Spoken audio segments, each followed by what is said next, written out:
John Sadler from Mountain River Venison. John, can you just explain your role at Mountain River and the way the company's structured? Yeah, Tony, I'm on the marketing side, Yeah. so I'm based in Auckland, and we've worked with Mountain River Processors down here at Rakaia for the last 20 years. Yeah, 20 years this year. That's right, yeah. So October, I think, 1994, the first deer went through the factory, and we started exporting to, first shipments were chilled shipments to Europe. Yeah. Yeah. So how's it structured now? Well, we're a separate company. Mountain River Venison is a separate company to Mountain River Processors. Yeah. We work exclusively with Mountain River Processors, and there are some reasons for that from a marketing point of view. We want to say to our customers that our product's coming from one factory that's totally dedicated to the brand. Yeah. And the brand, the Mountain River brand, is owned by the owners of the factory and the farm. So when the business was first set up, Doug Hood and Doug Hood Limited had the idea that the industry needed to be more integrated from the farm through to the market. And Doug Hood owned Mount Hutt Station, and he had bought a farm around the factory, which was the finishing unit. Yeah. So it worked quite well to have the finishing unit right next to the factory, so he could then put together a program that was year-round venison supply to the market. Yeah. And then what he brought in was expertise in processing to run the factory, and it was Ian Stewart joined the team there, and he was a previous manager at a factory down further south, and myself on the marketing side. Was it Mosman? Yeah, that's right, yeah. Yeah. So I think the idea, which worked quite well, was that marketing is separate to the processing, Yeah. and both have to focus on their parts of the business, but in the end work together for the long-term benefit of the overall operation, which after 20 years, I'm quite pleased to still be here. Yeah, and 20 years on, the Hood family is still involved. That's right. They still own the farm around the factory and the factory. Yeah. So it's been a long commitment to the business. Yeah. And Mary Hood's still carrying the flag for that. Now the procurement side of it, Yep. how does that work? Well, we have our own procurement manager who works with farmers mainly in the Canterbury area to put together supply programs. Yeah. So we're a boutique in the industry, so we're not trying to be the big guys. We're just doing our little niche things. So we have, we see venison as a delicacy food product. So we're kind of targeting specialist niches. So we've spread our markets around the world into areas where the customer's prepared to pay a premium for the product. Yeah. What are some of those countries, John? Sorry. Well, our biggest market now is the USA. I think it's about 10 years ago we set up a joint venture operation in the US to distribute our products in that market. And the trick with the US market, with the top-end restaurant trade, is they're very specialised, and the chef wants to buy his centre of the plate protein from a specialist distributor. He doesn't want to buy the same product that everybody else is buying. He wants to buy something special. Yeah. To get to that channel, you need specialist distribution, and these tend to be smaller businesses, so they can't buy a full consignment from New Zealand. So we had to have a program where we could stock product on the West Coast in LA and then redistribute. And the other important part of it is to support the salespeople, because they don't really know that much about our product, which Savannah Venison is a key part of our program. And to educate the chef about the product, we need to have somebody educating the salespeople and incentivising them. Yeah. And young stock?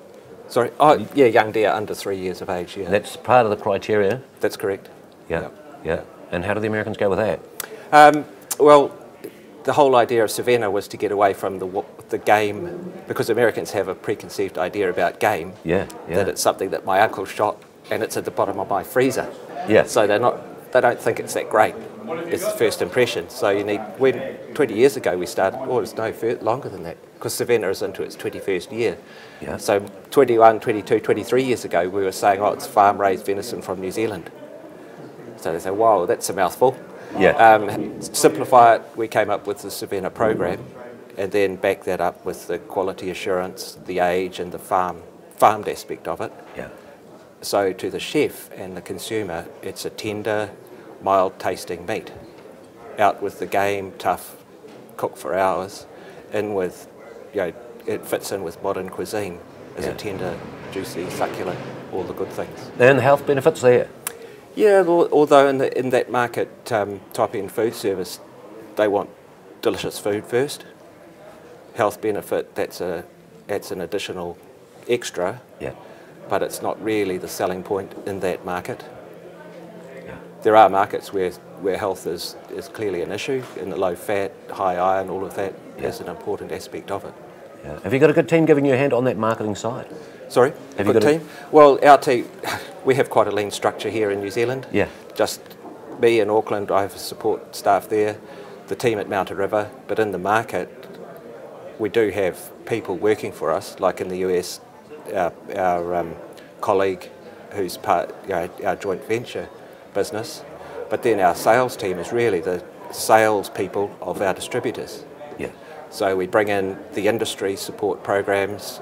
Graham Brown, the industry chef, he goes to the distributors, puts on a seminar, tells them all about the product, how to cook it, because all the time we're trying to get Mountain River Savannah venison at the top of their thinking when they visit the chef, because of course they have specialty products as well, poultry products, specialty beef, bison.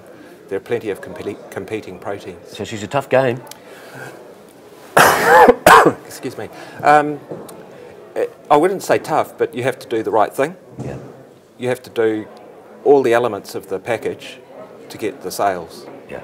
And in that sense, getting the sale is a tough game. Yeah. And how about Asia? Asia's a new market for the industry, a new market for us.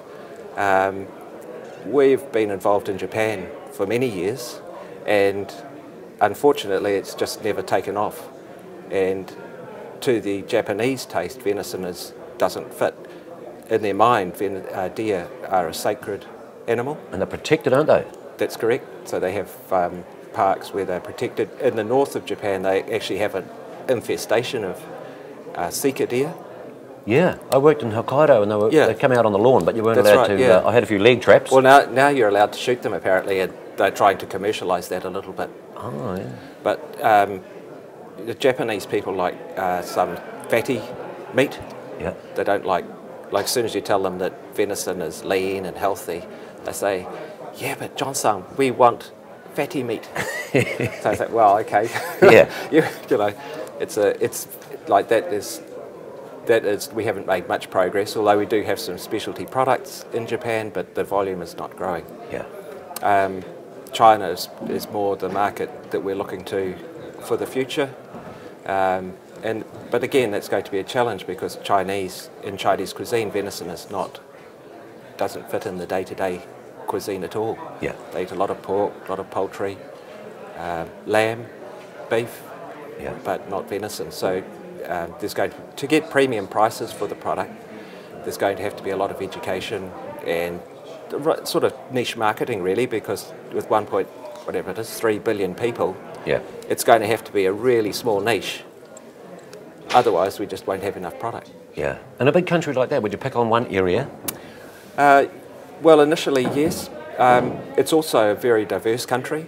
Like, it's more or less not one country. Like, every area has different cuisine, as we know.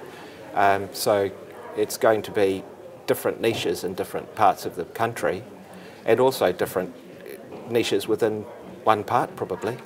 At least that's what we're seeing, is there's some demand for lower value cuts for a Chinese cuisine, and there's some demand for high value cuts at the more exclusive end of the market. Yeah. What are your most popular cuts? Well, we have to sell everything. Yeah, so we don't want anything to be more popular. Yeah. In the restaurant trade, the most popular cuts are the loin cuts, the rack, the tenderloin, fillet, and the leg cuts are becoming more popular. But we do a lot of work with the cuts to fabricate them so it's easy for the chef. Yeah.